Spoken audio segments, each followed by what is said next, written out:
What would you do if you knew the cows stampeding out of the woods in your direction were spooked by Bigfoot? Hear that story and more on this episode.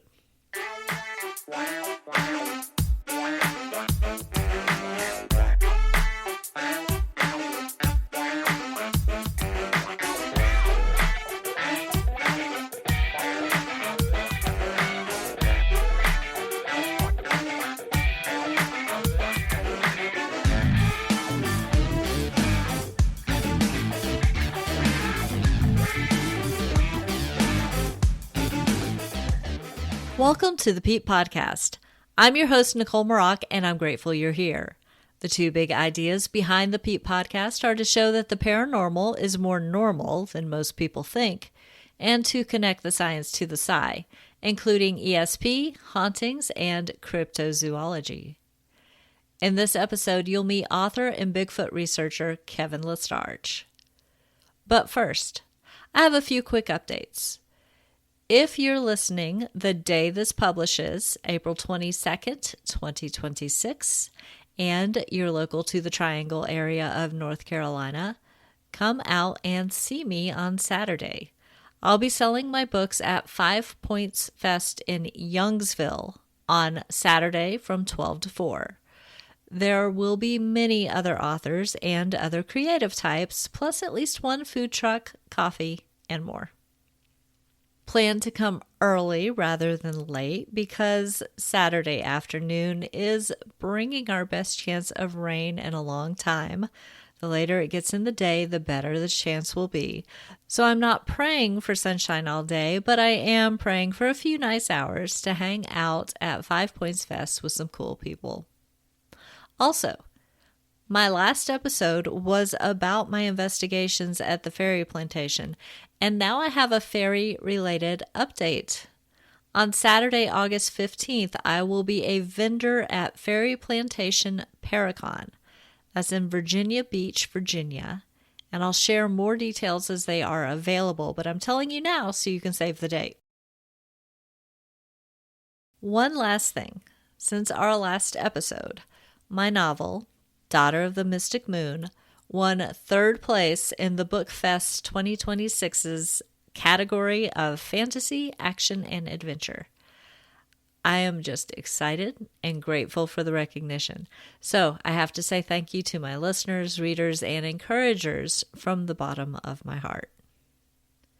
Now, let's get back to this episode's guest. Kev LeStarge grew up in Wisconsin and has always had a fascination with Sasquatch, which has led him to go on many expeditions across the country seeking the great mystery. In his first children's book, Kev shares life lessons he's learned through friendship, exploration, the power of patience, respecting nature, and his passion for the Sasquatch subject. Kev lives in Lake County, Wisconsin with his wife and daughter. Before we jump into the interview, I want to acknowledge that Zoom's anti-noise filter was working too well during my conversation with Kev. Every time he tried to imitate an interesting sound, Zoom made us miss most of it. Once again, proving that AI is not that smart. All right, let's dive in with Kev. Hi, Kev. How are you doing this evening? Good. How are you doing, Nicole? I'm doing great. I'm really excited to talk to you. I have had a few other guests who talked about the Sasquatch subject, but I don't think any of them have had the same angle that you have. Interesting. Okay. So, yeah. Well, I mean, specifically because you've written a book for kids, I think it's a different way of looking at the subject, and we'll get into Yeah. that. But Sure. first, I do want to ask what initially sparked your interest? Um, I think it was, initially, I'll say this. I think initially it was just having the growing up in a family dynamic that was very open to thinking outside the box, giving me this space to have imagination. I think that was actually truly what kicked it off. So, before we got on the call, you're mentioning, someone remembering, remembering when they were two. I was like, well, probably I could say that was probably the case for me, right? Just being in that family dynamic to again have that space to imagine. And so, um, you know, Where the Wild Things Are, that Hmm. book really did it for me. The pictures were fantastic. I think then thereafter, it was probably Pete's Dragon with Mickey Rooney, That was and awesome. and just being able to see kind of this larger than life, quote unquote, scary character, but then depending upon who it was with, very jovial, bumbly, funny, wanted to make you laugh, wanted to, cook an apple for you, type of thing. And then it was perhaps Harry and the Hendersons, and that's what really directed me more towards the understanding of Bigfoot or Sasquatch and it being, again, perhaps this character that's very misunderstood, which I would have to say is still to this day, no one has studied it like a Jane Goodall, Hmm. the species. So no one I can say knows for a fact, what these species are like, how they think, what they do, why they do the things the way they do, right? Right. Um, but then that kind of from there, getting into, I think it was in the late 1990s or early 2000s when the, Finding Bigfoot came out, that kind of rekindled a lot of things. Um, and shortly thereafter, I was finding myself in the middle of the woods, having my own experiences and wanting, I guess, and I don't know why I chose a children's book, but wanting to reach out to that kind of demographic to, you know, share with them a story and the topic itself, and to again think outside the box and to hopefully have a safe space where a guardian, aunt, uncle, loved one, someone who is taking care of a little would read this book to them during a bedtime story. Because I think that that's, when I was most read to as a child and kind of passing the torch. Uh, there are so many awesome things about what you just said. Especially like the just not even going back too far, just the being read to when you were little. I remember some of my best earliest memories are mom sitting all four of us kids on one bed and Yeah. reading. We get to pick out a story and she'd read it every night. We got to do that. And I had my favorite story. It was called Jennifer's Walk, and it was just about a girl walking through the woods and coming upon a horse and feeding the horse an apple, and Yeah. just the those in the little golden books like the Pokey Little Puppy. Oh, So for sure. Right, yeah. right, right, right, right. They were the best. Yeah. So yeah, just to instill that love of reading in children and then instill that curiosity with something like Sasquatch is Yeah. just wonderful. So I love that. Before we talk more about the books, you did say Sure. something about having your own experiences. So I Yeah. would love to hear about those. Yeah, sure. I got pretty lucky. My first outing with the BFRO, the Bigfoot Field Research Organization, was in Los Alamos, New Mexico. You don't typically hear of, I would say, in like the Bigfoot circles, New Mexico being a hotspot, but sure enough, it is. That kind of is like the 4 points between Utah, New Mexico, Arizona, right? So you Hmm. kind of have that kind of cluster. And Finding Bigfoot did a one show or so on it, but Los Alamos, New Mexico, and there are, in that area, there are mountains and, valleys and things called like Monkey Ridge or Monkey Hollow or Monkey Canyon. There's reasons why the indigenous people had named it the way they did, is my understanding, right? Because of the Hmm. experiences. And so Los Alamos is where we were. Funny enough, you're really there for about 3 days, 3 nights, and then you pack up and you head home. The first night, we definitely heard what I believed was, kind of this bipedal walking, very lumbrous, meaning, kind of a swaying and slow, steady walking. You heard the crunch, crunch, crunch. I mean, it was just so defined, as, two-legged being walking. Um, and there were other things that happened at that first night, kind of seeing a lot of red dots, kind of behind trees. And I will put it this way, being more so from the city at this point in my life, which was about 2010. And so mostly being more city fella than forest guy, I wasn't sure what I was seeing. Maybe my eyes were being acclimated to the forest, the dark, the campfire, all things that I technically really hadn't experienced a whole lot of. Um, but then it was the second night that really, boy, it kind of changed my life. And if I didn't have the Bigfoot bite before, I did after this night. So it was a great, big, bright full moon, which a lot of Bigfooters would say that is maybe not the most appropriate time to go Bigfooting, but I thought it was fantastic because I could see. We Yeah. could hide in shadows and I could still see what was going on. If it was a new moon, then you're pitch black, you're dark, you got nothing. I would also say that it was perhaps the time where we were so novice, me and this family member that went with me, that we didn't have recorders. We didn't have a night vision, but we had one recorder that I don't even know if we turned on. And in fact, we didn't later on, right? But like, so we had it, but we didn't even turn it on. Um, we were told by the group that, you have your headlamp on and never use it. You can have it, but just never use it because otherwise you're breaking, quote unquote protocol, and then it's all that bad stuff. So to get some of the meat and potatoes of the story, we decided that we had a camp, and there was this path that kind of went down the hill a little bit of where we were sleeping. And um, again, there was everyone else kind of had these own areas that they wanted to explore, but for whatever reason, no one was wanting to go behind our tent. And like, it was just kind of this path. Maybe it was like an old logging road, but it was just kind of this path. And so we were a group of five. One of them was a very tall guy. I mean, he was a part of the group. He was maybe like, boy, 6'7", 6'8". I mean, he was not a short fella. So he was a tall guy. Him and another person went off and kind of did this other trail.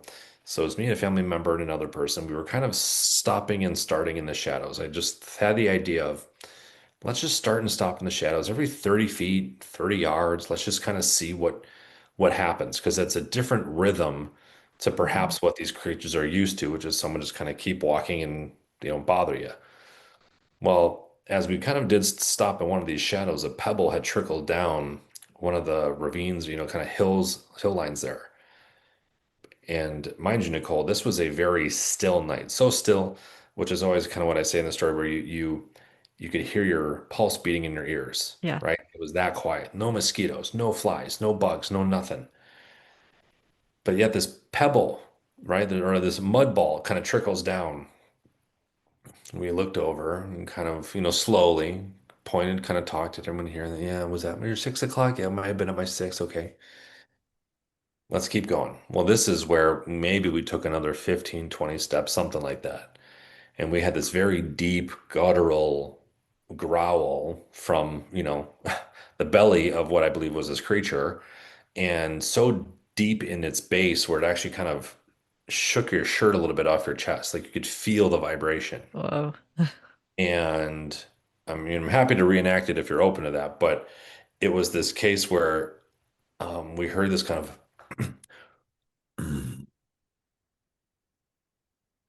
and it just kind of went on until we stopped. We slowly backed up. We all kind of acknowledged that we heard this thing. And then we radioed one of the members, this guy who was the tall fella, Bill was his name, and radioed back to him, hey, I think we just got growled at. Like, okay, meet up with us. All right, go back towards the trail where we left off. We'll meet you there, or you can keep coming. We'll meet halfway type of thing. I don't know how we figured it out because at this point, my adrenaline was going, and yet never been to this location, and like I knew exactly where he was talking about, right? Yeah. Um, and as we kind of got back towards the location to where I thought we had split off, this is a bit of more of the woo side of the story, more of the paranormal side of the story, which is where I see this reddish amberish glow that I thought was kind of eye level. Well, come to find out that later on, that wasn't the case. Actually, this was in the treetops because the path dipped straight down to like kind of a cliff of a hill. And so this ball orb kind of went on. And when I immediately saw it, I radioed and I said, "Oh, I think I see you guys. Are you right? Did someone just turn on a headlamp because you have a red headlamp? It's kind of amber." Hmm. And Bill was like, "No, there's no way you're near us. That's not us." Okay. So immediately put that aside, compartmentalized that in my brain. Um, we met up, told Bill the story. We got down to where we thought we got growled at, and this actually led to a meadow. And again, which was so great about this full moon is that it lit up this meadow, and on the other side was another forest line.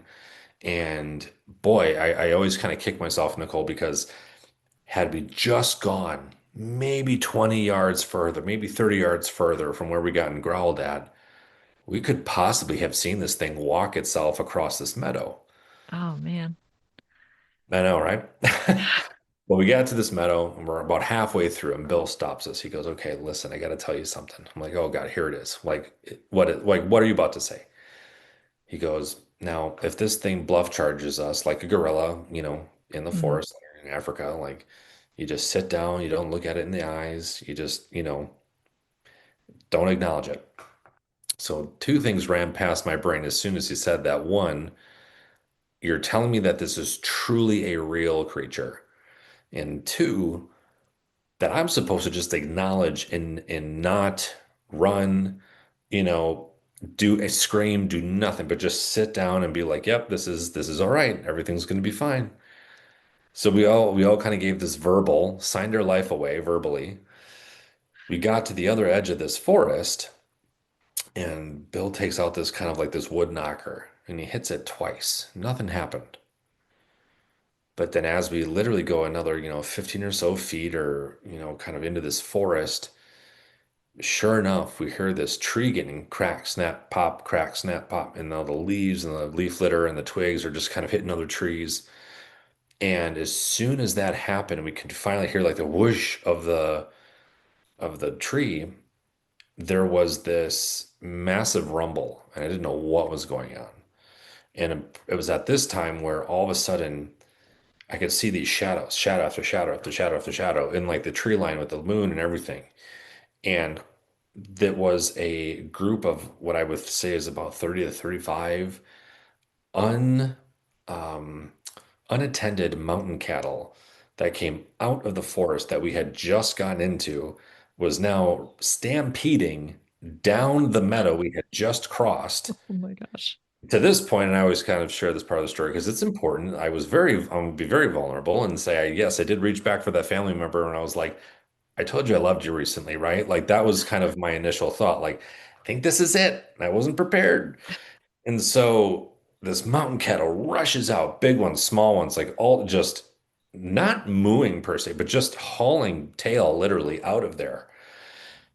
And once that kind of subsided, you hear this crunch, crunch, crunch, crunch, and it just kind of disappeared over like, this mountainside, hillside, and that was it. And in the, kind of the Bigfoot world, once that happens, once you get a tree get knocked down and broken in front of you, that's the communication of the Bigfoot, so to speak, is stop, or I'm gonna have to hurt you to get you out of here type of Yeah. communication. And then Yeah. plus, of course, in our lizard brains, we're all thinking, well, that's it. No, Yeah. no, no need to keep going further. Clearly, something broke this with two hands. So we're good. Like we just had a Bigfoot experience, right? Yeah. That, Nicole, really was, you know, as close to this was all Class B. Class B means, hearing all sorts of things. Tree get broken down, it's all Class B. Class A would be Mhm. seeing it. That's as close as to a Class A as I've ever had gotten. There's other stories I have, but it was a beautiful moment to have it be our first camping trip out with an organization that basically promises you that you could have this, and we damn near did. And like we did for Class B. I mean, that was we had fireworks, which I wasn't expecting. Yeah. So when he said the bit about getting bluff charged, did you have any hesitation at that point? Yeah, but it was a case of you're this far. It's 1 a.m. You're in the middle of the woods. You drove out, we did a road trip here. So it was like you drove 20 hours to get here. Yeah. It's like, well, if you had to die on a hill, would this be the one you want to die on? Well, no, but I guess we're here. So what else we got going on, right? Right. But yeah, and we all verbally said, yeah, okay. I mean, and I'm glad we did, Yeah. frankly. Yeah. And when he did the tree knock, did anything go through your mind at that point? Like, Um, but that was where I couldn't quite understand initially what was happening. hmm, And it's not like you're prepared for a tree to get knocked down. I wasn't. And then when it happened, and because that stampede was so quick after, I was almost more concerned about are we about to get run over by a herd of cattle right. than I was about how close is this Bigfoot. So it just there were so many you couldn't focus, right? I guess is what I would say. Yeah. Everything's just kind of happening at once. Everything's happening at once. And again, I think it helped to have a family member there. It helped to have, I was one of four other, men, and one of which was 6'8". So I'm like, well, if anyone's going to get attacked, it's probably the big guy, right? Like I was, Right. Yeah. and He's a threat. yeah, and like as long as I can run faster, it's Right. probably okay. So all those types of things was, joking aside, I was just more so definitely, I was stopped in my tracks, pun intended, right? Where it was just the idea of, wow, this is actually happening and I'm experiencing it. I just wish we could have seen something because Mhm. that would have just made it obviously all the more real. And one of the fellas that we were with, had this night vision and he was trying to work it. He had not worked it before. And again, we were so novice that we didn't bring anything like that with. Yeah. Um, and so it was kind of a comedy of errors as well. But you had a fantastic experience Oh, like it's that. changed my life. Yeah. Yeah. When you did the growl earlier, Zoom apparently thought it was noise and cut out. So Oh, that's too it's bad. Well, it is too bad it because doesn't I'd want you ask to know. right. I would ask you to do it again, but it would just do the same thing. Oh, So, it's all right. but thank you for Think of it. trying. Yeah. Yeah.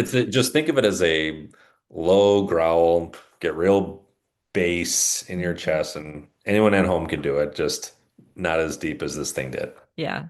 And I've heard other people describe those and just say it like the lung capacity has to be so much more than what we have to be able to make the kinds of sounds that they made. Oh, yeah. No, 100%. Uh, so I mean, that was that was a huge experience. I feel like it's almost silly to ask what else has happened because that's a really big one. Oh, I mean, But a very unique one that I had. I've had others here and there in Colorado. There was kind of a weird whoop thing, little things like that that you'll hear. A whoop, a little bit of a chirp thing. Um, but when we were at Mount Hood, and this was with, again, a different group of Bigfoot researchers, not with the BFRO. And this is where it was. Yeah, I want to say it was our second time there. And this is when we were walking down a path, very, very dark. And this time I had the night vision. I was using it constantly. So I was very blind because if anyone knows anything about night vision, it's so cool when you have it and you could see all these things. But then the minute you take it away from your eye, you're so blind because even the lowest, dimness of this night vision, it's almost as if you were staring into a flashlight for, however long you were using Mm. the night vision. So I was very blind that trip. And we kind of were going on this path, and there was at one point where this sound went off, almost like an alarm is what I would call it. And it was between like the Star Wars R2D2 and like a whistle and a whirl and something else, right? Hmm. Um, that I really can't reenact, but it was like kind of a whistle, whirl, screech, like all this something R2D2 in the trees. And the person we were with was like, "Oh, that sounded like a barred owl," and I was like, "That's crazy," because the immediate feeling I got was you're you're in kind of like the children's play area. You're in the nursery. That was, for whatever reason, that was the initial thought that I had. Hmm. And we kind of kept moving, and I was kind of getting freaked out just because, again, I couldn't see. I was grabbing this family member to guide me down this path, and we had just gotten started, and already there was this commotion. Went down a few ways, for whatever it was, like about an hour walk or whatever. Came back through that same kind of corridor. Again, no wind. And at this time, I don't think there was quite a full moon, but you could still see, so there had to be some moon available. But there was one tree, Nicole, where I was just and so kind of creaking back and forth. And a buddy of mine did a tree knock, nothing. Hmm. And but then this tree kind of kept still creaking back and forth. And so we thought it was very peculiar. So we all kind of did this half circle or so, like around the trail, but yet the other half of the circle was, obviously in the bush line and where this tree was. And so we didn't do a full circle around this tree, although again, in hindsight, I wish we would have. I wish we would have done a lot of things in this instance in hindsight. And so we kind of did a half circle.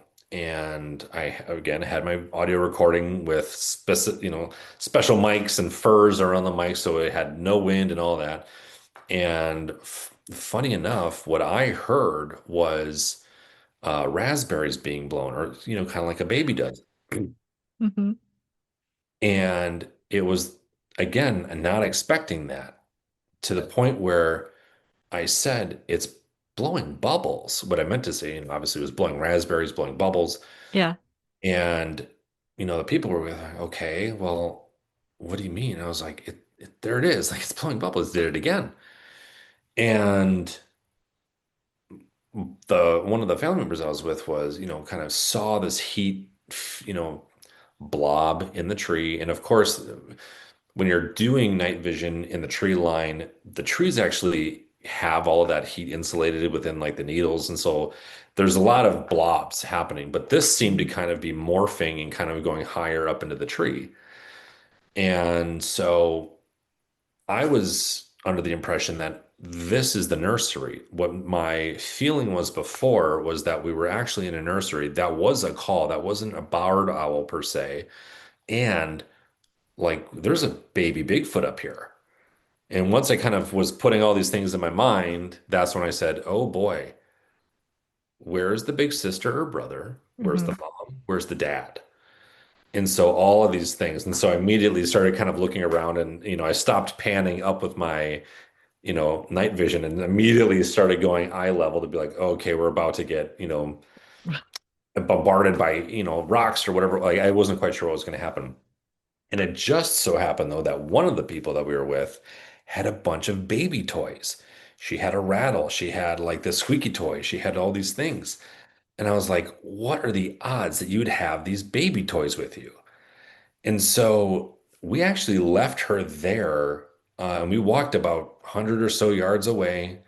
But yet I could still kind of see her in the night vision, because I was like, if anything happens, like I'm looking at her, I was worried about her safety. Yeah. I couldn't believe that she was so brazen to be like, "No, I'll sit here. Like, I'll just keep talking to it." And she was talking in this very sweet voice, very nurturing. "Hi, are you there? Do you want to play?" Just kind of as you would a child. And, I'm not going to bury the lead. Nothing really happened after that, but it was just the idea of again, all of these things coming together. I have it on recording. So if you do follow me, you can go to the Bigfoot archive on Instagram. I have the recording there. You can hear it yourself. And I actually show the different waveforms of what you hear. So you kind of hear this like this kind of up and Yeah. down and down. Um, so yeah, that was probably the other very cool experience. So to me, Nicole, I've had a tree get knocked down and I've heard a baby Bigfoot blowing raspberries. Don't know a lot of people who can say that. No. So do you tend to have intuitive and ESP experiences naturally? Okay, I'll say it on this show. I think I do. Okay. I'll say it on the show. Um, I'm at the point where I'm just like, it's okay if I say it, right? Well, yeah, especially on this show. And you've asked. This is the safe place to say it. Yeah, and you've asked, so I will Yes. say I tend to think that that's possible. And even in my own personal life, I have very strong, deja vu and intuition, things like that. But Hmm. um, my the fact that it just that was the initial feeling and the communication that I felt was being sent to me, and if anything, what I was receiving Hmm. was, "You're in the nursery, get out of here." And I Yeah. mean, what a interesting thought to have, and then to later on come by and not thinking about the nursery or thinking about babies or children and then getting raspberries blown at you like a baby does. It's just too cool and like too coincidental to be like, it was nothing, right? Right.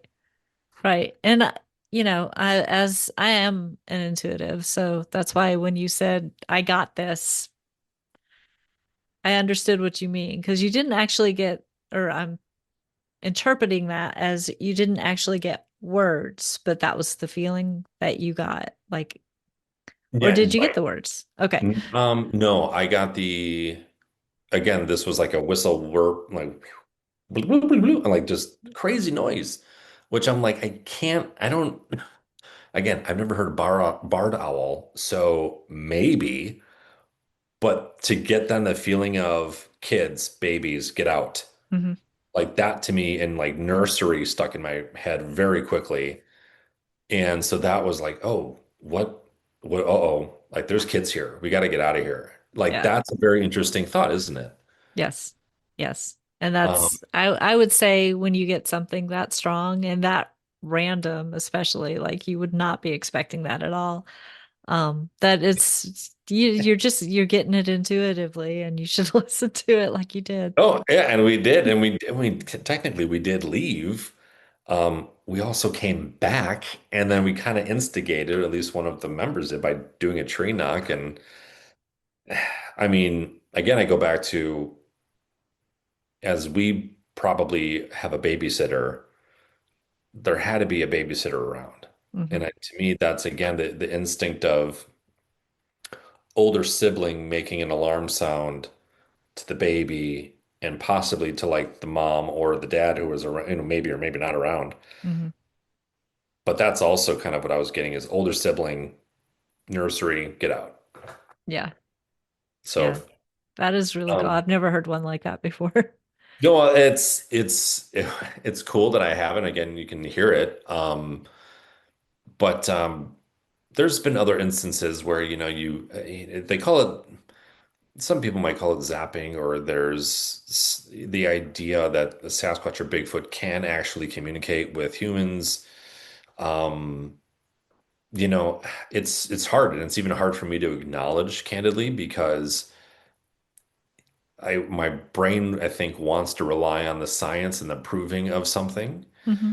where, I'm kind of on the Les Stroud, Survivor Man kind of side of things as well, where feelings aren't facts. And so my brain kind of plays these games thinking, well, am I this way? Am I not? Is it just purely coincidence? Like it's tough. It's tough to kind of prove any type of communication that one would get from a creature that we've, again, candidly haven't been able to explore, study by science. It's hard. Yeah. No, I get that. Um, and I have a science degree and I've been intuitive my whole life. So I will constantly try So to then talk how do you myself tell me? out. How do Yeah. you, yeah, yeah, I have those moments where I'm like, nah, that can't be right. And then I find out later I was right. And I'm like, I should have said something out loud. Now yeah, nobody's going to right. believe me. Yeah. Yeah, So yeah, it's a fun line to walk, that's for sure. yeah. No, I good luck with that. Well, at this point, at my age, I just put it all out there. I don't care what people think of me anymore. Oh no, yeah, no. Not, I mean, yeah, and it's and again, it's the same thing, like I said, at the beginning of being open and having the space to think outside the box and things like that. And even if someone has shared the story, and I kind of say this quite often, but there are experiences out there where people say that I have seen a Bigfoot be, walk out of a flying craft, a UFO, none of, unidentified aerial phenomenon, whatever it is, and handcuffed to a briefcase and just walk into the forest. I can't discredit your experience. Right. I'm not going to be the one to tell you that you know, you're crazy, because that's people's experiences are their own, and unless you were Hmm. there with them, you have zero right, frankly, to say that they're lying or they're crazy or anything like that. So that's also where I want to give people the benefit of the doubt, especially in this area. Again, it's hard to study. So Hmm. things happen in the forests, orbs happen. Thousands of people have seen orbs, or light sources or things that have happened, just as they do Bigfoot and other possible things that happen. In which this is, I think getting into like the Bigfoot side of things, I hear more and more, at least a couple of the podcasts that I was in earlier on was, this dog man or this kind of a wolf man type character. And, that's not that's not really my cup of tea. Hmm. But if someone says they saw it or had experiences with it or trail cam footage or whatever, okay, then that's just another thing of this world is something that we don't quite know yet. Right. So, speaking of orbs, I want to go back to Los Alamos for a second Yeah. because I didn't ask the follow-up question I should have. So you saw something, you realized later it was more in the trees than eye level. Yes. What do you think you saw? Uh, I don't know what the purpose of what I saw was, but what I saw was, again, kind of this, it was like first it was kind of like a golf ball, reddish light, then it got bigger to a baseball, which was more of like a orangish amber, but then the glow itself was like the size of a basketball or like a medicine ball of a glow. And to the fact where to the point where I thought someone had turned on their headlamp, Hmm. because that was the only color that those really come in. Green is another one, but like is what this was amber, and it had kind of came on, illuminated, and disappeared. And I don't, correlation doesn't mean causation, but like at the same time, it's one of those things where I don't know what the hell that was.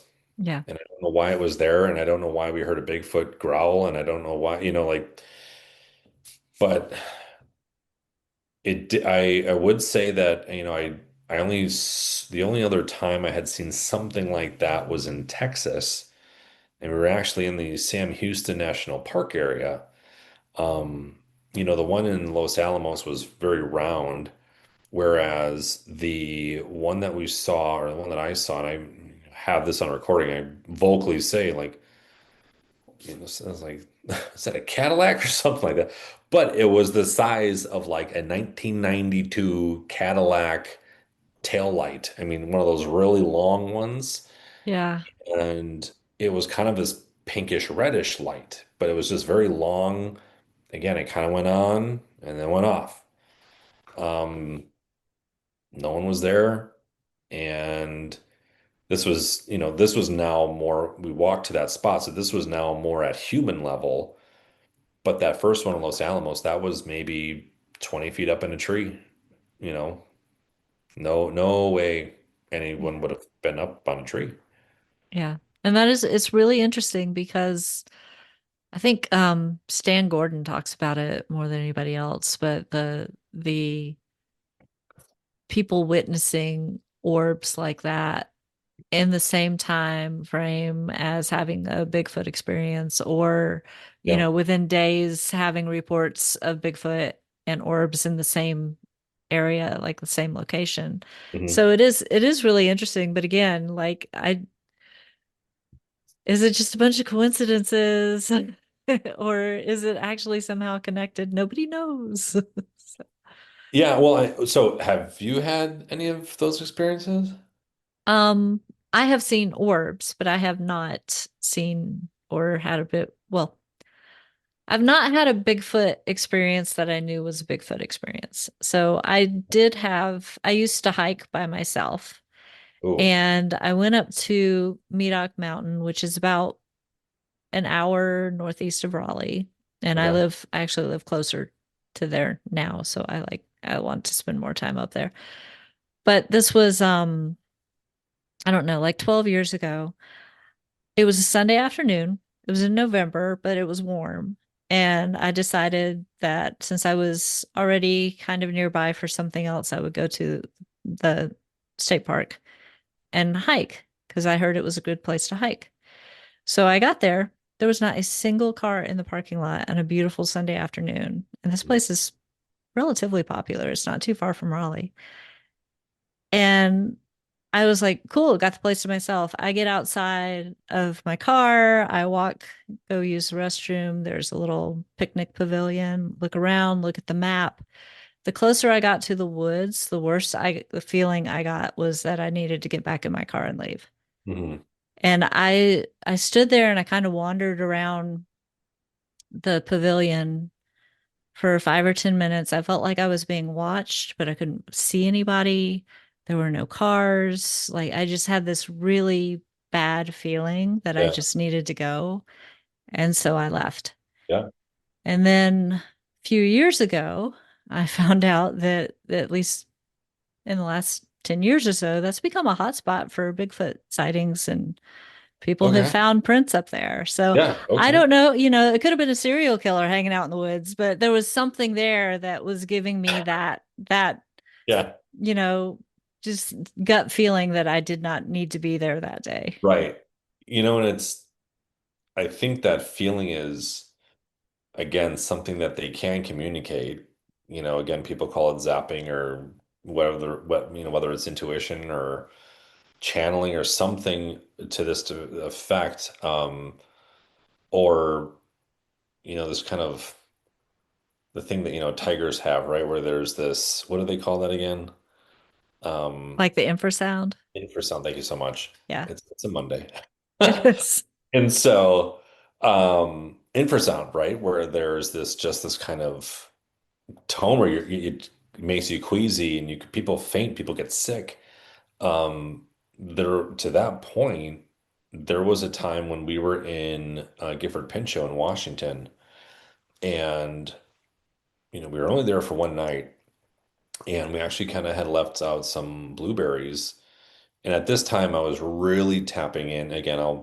Because you're open to this, you asked. I was really tapping Mhm. into this kind of idea that I could possibly, or open ourselves up to communicating to Sasquatch if this was at all a thing, right? No science behind it, just seeing what happens. And what was really interesting is we said, okay, there's blueberries here. We're, by all means have them. Leave the plastic case. We'll get it, type of thing. And we kind of it was only maybe about a 20-minute walk from our cars, and we kind of crossed this little river, dropped the blueberries off, walked back. But what was crazy was that night, um, I had gotten super ill. I thought it was food poison, and this was like in Mm. the middle of where Gifford Pinchot Park area, right, which is massive. And then a family member that I was with was having an anxiety attack, in which I had never seen them have an anxiety attack before. So I was very worried about them, worried about me. Hmm. I go outside because I didn't know if I was going to go, springtime or autumn type of situation. And so this is where I was like, okay, well, then I had a buddy who was sleeping in a tent, but then I go to the bath. I mean, he was out, but then I go to the bathroom and then I see him walking around and I'm like, what is he doing? Like, why are you walking around? So it was just super confusing and discombobulating because this is where I was, almost felt like I was on a trip, right? Because I was like, am I seeing my friend walk around? Why is he out of his tent? Like, or is it something else? Yeah. His family member's sick. All these things were happening. Again, commotion.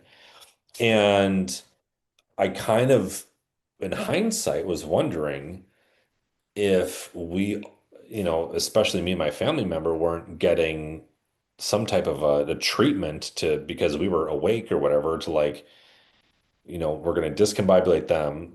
The friend is sleeping, and I had later asked, like, were you walking around? Like, why were you? What were you doing? And he was like, yeah, you guys are making so much noise. Like, I was getting firewood. I was like, but why? Like, the fire was going. Like, and I just again, it was just so out of my mind at that point. But I would say that there, I think, is truly something to um the channeling, the zapping, like for whatever reason, this is a very actually, and again, scientific side of things of our brains is there's actually very well documented cases of this happening Hmm. to migraines, dizziness, sickness, anxiety, like all of those types of things to, or even, get out of here, which I think is so funny from a Bigfoot hunter, if you will, like Yeah. someone who's out there purposely out there trying to find Bigfoot, but then they get that same feeling, Nicole, and they're gone. And it's like, but don't you realize that's just them communicating and like Yeah. them saying, just messing with you, right? So it's just so funny I truly believe it has to be a way in which they're just needing space. Yeah. Yeah. They probably thought they had the whole park to themselves, and here I come tripping along going, I'm gonna Right. go for a hike. What? Yeah. Yeah, no, I'm not. Never mind. So yeah, I got home that afternoon and I was living with my parents temporarily at the time. And mom was like, I thought you were going to be hiking all day. I said, well, Did you tell them what happened? yeah, because they're my parents. They know I'm weird. Right. So, but yeah, and I also mom has some intuition too, and she taught us, just listen to your gut. So if you feel Yeah. like you're in danger, don't Yes. stay. Yeah. So Yeah. Right. Right. Right. yeah. But yeah, no, the crazy thing is there's a guy named I think his name is like Stephen Bucello. I might be getting the last name wrong. But he started a Bigfoot and paranormal museum in the little town called of Littleton, which is north of Medoc Mountain. And Okay. that's where I found out because we were up in that town. We saw the sign for the museum. I was like, "Hey, let's go in here." And got to talking to him. And he said, yeah, I have a map of Medoc Mountain State Park, and I've got all the Bigfoot sightings in the last few years marked on it. And of course, that spot that I was is it's the parking lot and where they play soccer and all of that stuff on a busy Yeah. day. And so, yeah, normally you would not have a Bigfoot sighting there because it's full of people and they wouldn't want to be there. But I show up on an empty day. I didn't have a sighting, but I definitely feel like I probably did have an experience. Yeah. Yeah. Yeah. Stephen Barcelo. Yeah. Marcella, thank you. I'm I'm bad with last names sometimes. No. No. No. No. Not at all. Yeah. Anyway, so did you have any other experiences you wanted to share? I mean, nothing that really related to Bigfoot or Sasquatch. Um, you see weird things flying in the sky, when you're in the middle of nowhere. Hmm. Um, the orb thing. But other than that, my next adventures are taking me out to Canada, a little bit north of Minnesota, and then So that'll be in June, but then going up to the Upper Peninsula in September. Just, Okay. because um, there's some pretty good hot spots there, and so I'm interested to kind of finally get back out there. It's been a long time to me to get back out there and actually do some, on the ground investigation. Whereas lately I've been doing a lot of armchair research, which is just a lot of reading books. Going back to, some of the amazing Bigfoot TV programs, that had like Dr. Jeffrey Meldrum on them. Hmm. Um, I love the Monster Quest stuff that Doug Hychek did. Um, so those keep me company while until I can get out there in the woods. Yeah. No, and I hope you have some more experiences. And if you're going to travel, I will let you know. you deserve to have an experience. Yeah, yeah, well, yeah. And it's hard because, I'm raising, kids myself, and you got to come back whole, mind, Right. body, and spirit, right? And like that to me is where I do have a bit of reservation, and I think anyone else kind of should, if you got kids or littles that you're taking care of.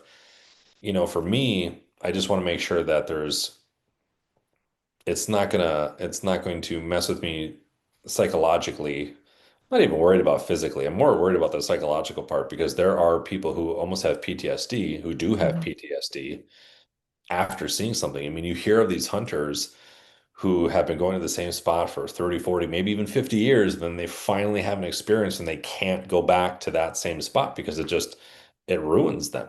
Yeah. Um, and to me, that's what that you kind of have to battle with that. And I think that to acknowledge something that is truly out there, thousands of people have, so you're in good company. It's just that company tends to also believe a lot of other things that you might not, and so it makes it a little bit challenging. Yeah. And that's why we have to provide safe spaces for people to share their stories, whether Yeah, it's just a goats. really brief encounter of, a hunter that could be just as paradigm shifting as somebody being bluff charged, Yeah, right. Um, okay, so before we wrap up, I'm trying to be like conscious of time, but I did want to go Okay. back to the children's book. So if anybody is interested in buying it, could you talk a little bit about it and where they can get it? Yeah, sure. So, with Hanger One Publishing, which is again Doug Hychek's publishing company, that's Billy Finds Bigfoot. They can find that on Amazon or hanging1publishing.com. I also just released another one. It was called Is It Real or Not? Um, and that is more self-published because Hanger One wanted to do more. Um, nonfiction, which is fantastic. I think this space needs a lot more nonfiction, more true stories. Get those out there. But yeah, so I have kind of a children's book for those who are, say 3 to, 8, and then I have the Is It Real or Not is more for, 8 and beyond because I think it is such a good fun read for anyone who's just really interested in the topic. So those are the two books that I have out there. You can find them both on Amazon. Again, Billy Finds Bigfoot is on Hanger One Publishing. Otherwise, you can find Is Real or Not at Barnes and Noble. Okay, cool. And how can people find you? You can find me on Instagram is where I mostly quote unquote live, which is where I put a lot of posts up of all the things I've collected for what I call the Bigfoot Archive. That is basically everything from board games from the 70s to, stamps from the Himalayas, books, movie posters, all sorts of things like that, magazines, more so around the culture and the idea and what other cultures think of the creature Sasquatch, Bigfoot, because it is not just necessarily an American thing. These creatures are seen all over the globe, besides certain islands in Antarctica. But yeah, really just trying to expand everyone's horizons on what this creature is and why I think the we find it so fascinating. I love that. Thank you. It's all good. Um, awesome. Thank you so much for spending the evening sharing stories with us. It's really exciting, and I'm just so grateful that you came onto the show. Yeah, thank you so much for having me, Nicole.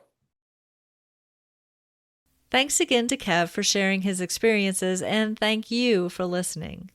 If you want to share your own personal paranormal experiences of any type, use the Share Your Personal Experience button and fill out the form at peeppodcast.com to get in touch. You can be as anonymous as you like, or you can let your paranormal freak flag fly and share your name. Either way, I'm happy to hear from you. Sharing our stories helps people realize that the paranormal is much more normal than they think. That's PEEP podcast.com. Remember, that stands for People Experiencing Everyday Paranormal. While you're there, subscribe to my newsletter to keep up with the podcast and all my creative and energetic endeavors. I usually only email it once a month unless I have a special event you should know about. You'll receive briefs on recent episodes, behind-the-scenes moments, information on any upcoming appearances, plus some occasional fun extras. If you enjoy the podcast, please give it some rating love on your favorite podcast app, share it with friends, and subscribe so you don't miss an episode. Ratings, reviews, and shares help platforms like Apple Podcast and Spotify know it's worthy of surfacing to new listeners. And as we build our audience, we have more chances to hear their paranormal stories. A huge thank you to everyone who has given the show some love. You are helping it grow. No matter how you support the show, listening, telling others about it, or any other way, I absolutely appreciate your being here. Thanks again for listening. Stay safe and be well.